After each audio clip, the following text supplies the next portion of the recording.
I had an email from someone yesterday asking a question that probably a question many of you are familiar with, the sense of this. And he was basically asking about the sense of being aware of presence, as he put it, and then feeling like he would lose touch with that, and then he would have to make effort to return to that sense of presence.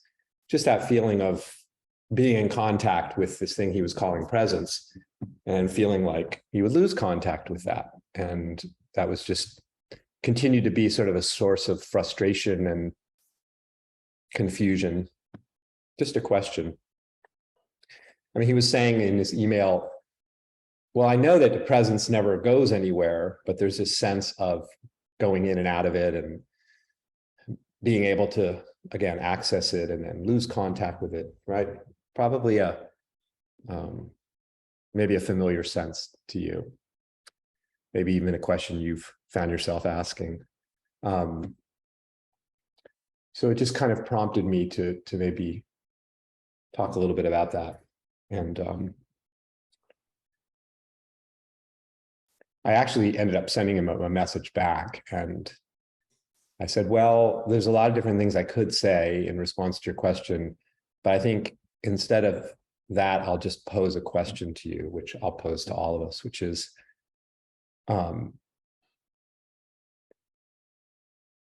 is there something apart from presence? Is there something apart from the presence of what is? We could call that a lot of different things, right? As I will do. We could just call it the reality of what is, the presence of what is, the existence of this. Is it really the case that there's something, in the case of the sense of our own individuality, someone who actually can be separated from, is separate from presence, and as a function of being separate can seem to not notice it, or notice it, find it, lose it, right? Because that whole way of thinking about it and then seeming to experience it as this kind of coming in and out of this. And then when we feel as if we've somehow been cast out of this and lost contact with this presence, that right, we then set about to figure out how to feel it again, right? How to notice it again. And all of that really hinges upon the innocent misperception, we could say, of separation, right? That sense that we exist somehow autonomously from the ground, autonomously from the presence of what is. And that's it. We imagine ourselves as phenomenal.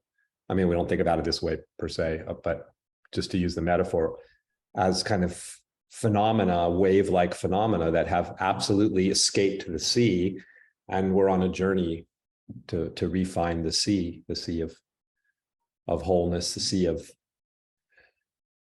infinity, the sea of presence, the sea of God. But if there's something to discover, or a central thing to discover in all of this inquiry, is that no such independent existence can actually be found. The wave never departs the sea, does it? It's never cast out of reality. Nothing is ever cast out of the totality and that somehow becomes this dangling, separate, independently, autonomously existing phenomena that's just like over here, and there's some kind of space between the totality and the phenomena. And it's not only does that not make logical sense, but it's just, we can see if we look that this is just not the case. Again, any more than the waves can part from the sea. So just, that's all a bunch of words, and concepts which may be evocative of that sense of inseparability, but more powerfully, feel right now, feel the absolute lack of separation between anything. Feel the presence of, well, really the presence of anything, the presence of the moment, the presence of, even the presence of what you might conceive of or imagine to be your own separate autonomous existence, in this case, John, the individual. And to feel your own sense of who you are, your own individuality, if there even is that sense right now. And notice how, as a feeling, you feel what we call the self, what we call me, what we call the individual.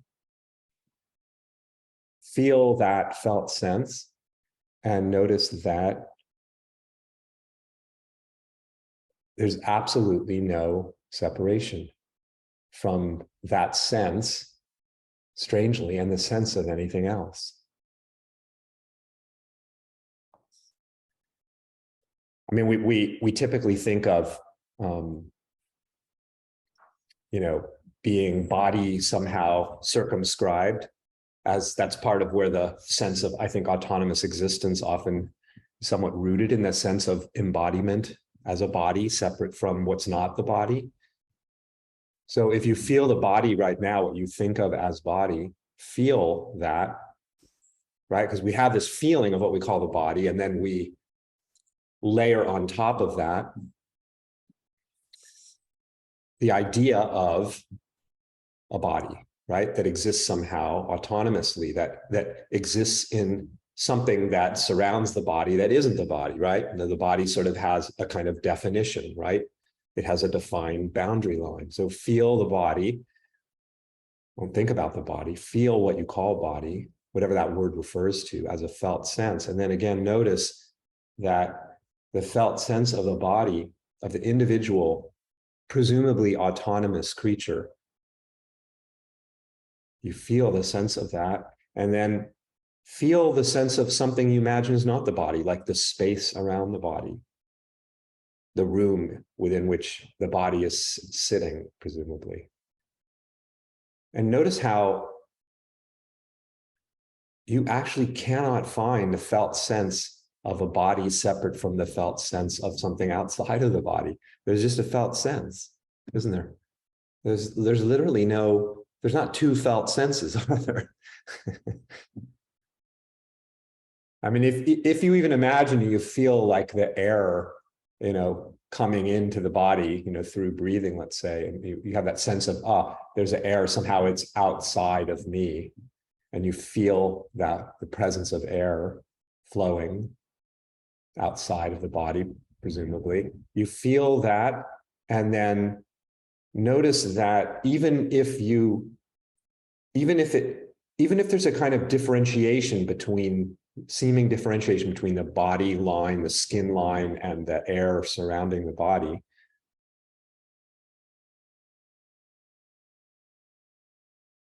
you actually, this is the wild thing. There can be this sense, and there often is a sense of all these differentiated sort of things appearing in the field of experience. In this case, I'm drawing this distinction, this differentiation between the air and the body, the air surrounding the body sitting within this atmosphere of space, of air. And yet, we may be able to talk about it and even experience it in some sense as differentiated and identifiable as distinctive somehow. And yet notice that despite that sense of differentiation, you cannot find any separation, can you? You cannot find. If there is separation, then you would presumably just logically be able to find, like, here's where this ends, and this is where the other differentiated phenomena begins. But in the case of the body and what presumably is outside of the body, what do you find? You find seamlessness. You find this continuum, this undivided continuum of experiencing, don't you? You don't find an autonomous phenomena called you, an autonomous phenomena called the body mind. You find seamless experiencing. Just feel that. Feel the undivided nature of this.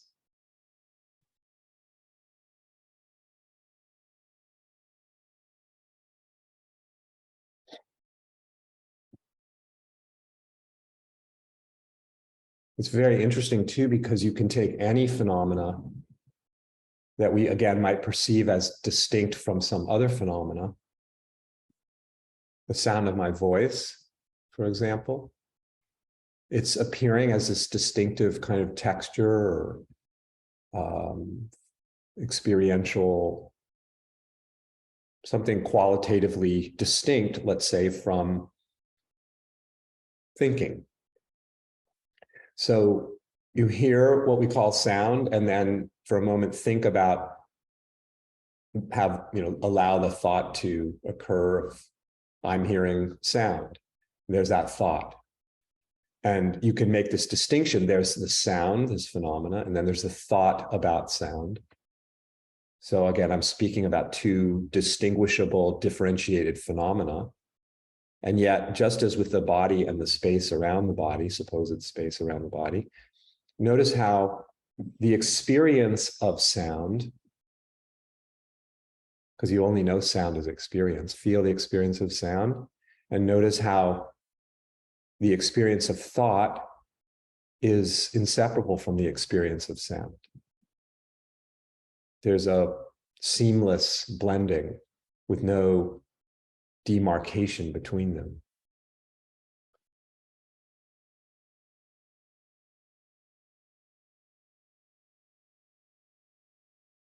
It's the same thing in the visual field, right? You see what appear as and can be talked about and perceived in some sense as distinct phenomena. I see a plant in the corner of the room, and then there's the wall behind the plant and the couch next to the plant.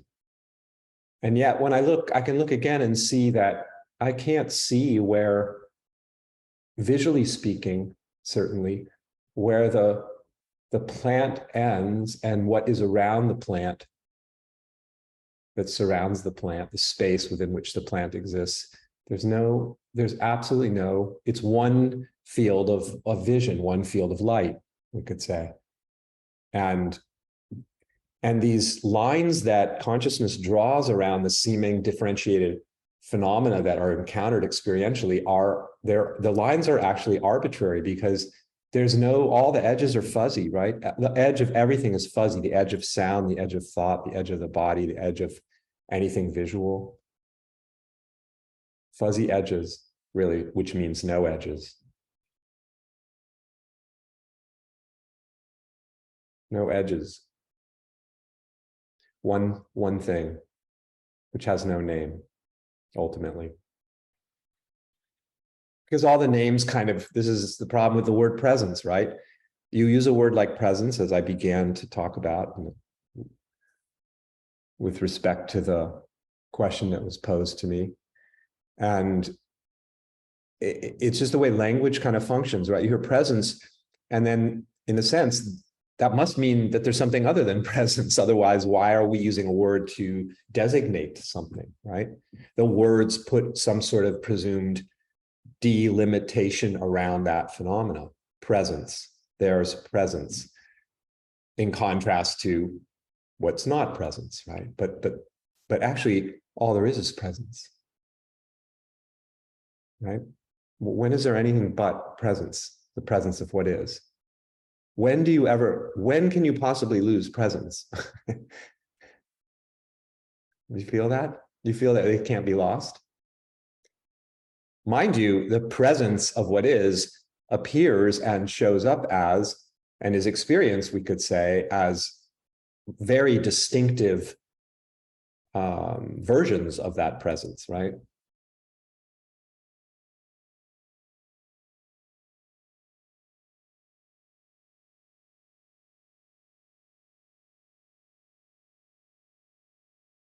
what can happen is, particularly when what's experienced as that distinctive version of presence shows up as something perceived as not to our liking. Like that's, presence went away, it doesn't feel as good, right? That's just what presence looks like in that moment. It looks like fear or heartbreak or whatever, however we might be describing it, stress, contraction, identification, misunderstanding. Those are all just interpretive labels pasted on top of what seems to be appearing, and the labels are what they are. I mean, the label of thought seems to distinguish, there's something about that particular flavor of reality that's distinct again from sound. And so the labels are, in a sense, we could say attempting to capture something of the distinction of the different flavors of presence. But again, all we find is presence. Everything is equally present, isn't it?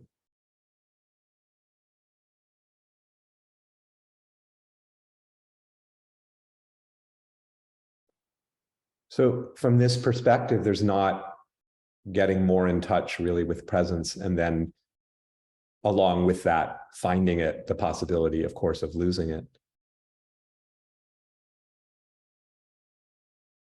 The ocean doesn't ever lose itself, the ocean of presence. It doesn't lose itself in particular waves, does it?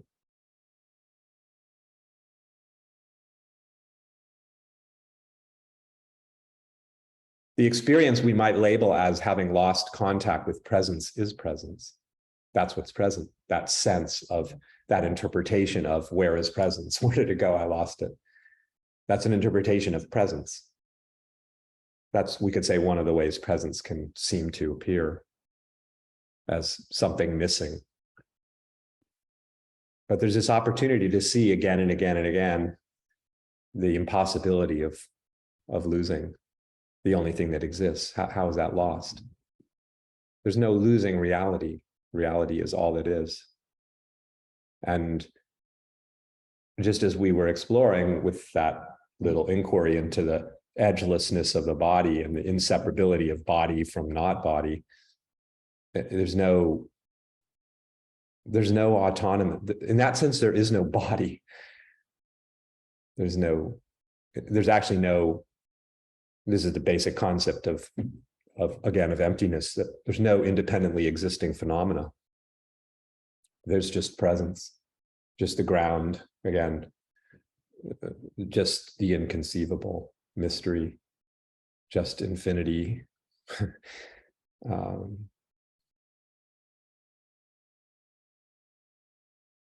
But all the words fail, because this so transcends any possibility of being encapsulated with some idea, some word.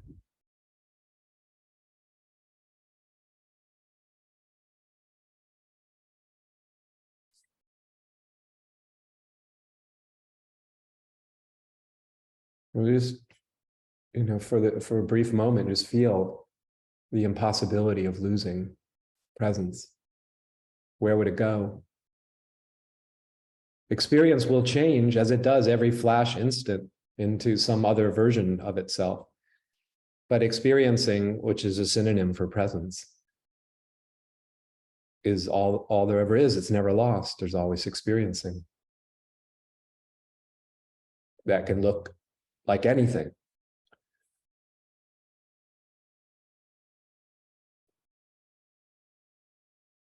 But we do not exist apart from presence.